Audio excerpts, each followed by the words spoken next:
Iran कैसे बना nuclear मामले में मजबूत? ईरान को क्या न्यूक्लियर ताकत बनने के पीछे इसराइल का है हाथ? ये बहुत बड़ा सवाल है, चूंकि जो एटमी इदारे तंजीम है ईरान का, उसके जो चीफ हैं वो कुछ ऐसे ही बात कर रहे हैं कि आज जो न्यूक्लियर ताकत है ईरान की, उसके पीछे कहीं ना कहीं इसराइल का हाथ है। लेकिन किस तरह से, ये आपको बताने जा रहे हैं। एटमी इदारे के सरबराह हैं मोहम्मद इस्माइल। वो ये कहते हैं कि इसराइली दरअंदाजी और तखरीबकारी ने ईरान को जौहरी खुद किफालत की तरफ हासिल करने के लिए मजबूर किया है।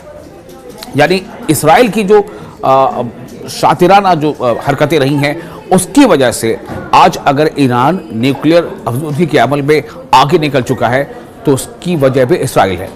ईरान की एटमी तवानाई तंजीम के सरबराह का कहना है कि इसराइली हुकूमत की जानिब से ईरान के जौहरी तवानाई प्रोग्राम, जौहरी मतलब न्यूक्लियर एनर्जी प्रोग्राम के खिलाफ दरअंदाजी और तखरीबकारी ने, उसकी साजिश ने मुल्क को मुकम्मल तौर पर मकामी जौहरी सनत यानी रीजनल न्यूक्लियर इंडस्ट्री कायम करने पर मजबूर कर दिया है, या तनसीबात कायम करने पर मजबूर कर दिया है। उन्होंने इस अमल को मुसलसल दबाव और रुकावटों के जवाब के तौर पर बयान किया।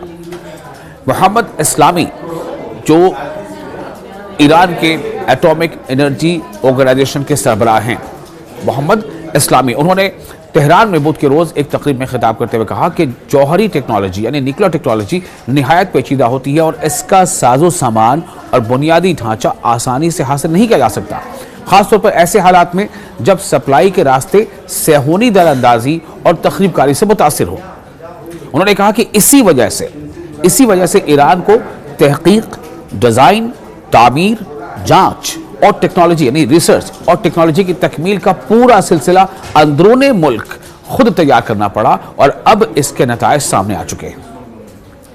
यानी इस पूरे चेन में, न्यूक्लियर एनर्जी हासिल करने की पूरे चेन में जहां कहीं भी उसके जो स्टेप्स है, मराहिल हैं, उनका कहना है कि इसमें इसराइल ने अपनी तखरीबकारी से और अपनी दरअंदाजी से इस चेन को बिल्कुल मुतासिर कर रखा है।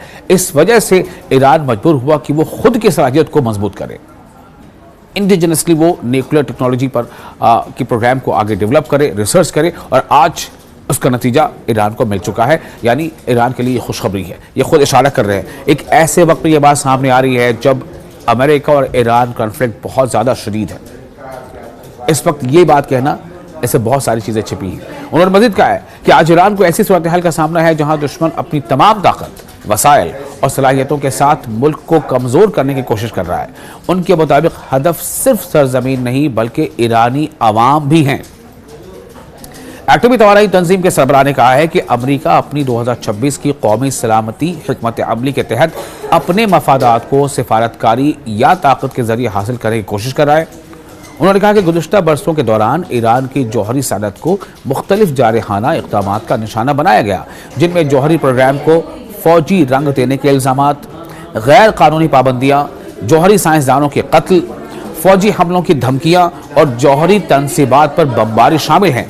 लेकिन इन सब के बावजूद इनके मुताबिक, यानी सरबराह के मुताबिक, आज ईरान के पास एक मकामी और काबिल एतमाद जौहरी सनत मौजूद है जो खुद का है, इंडिजिनस है।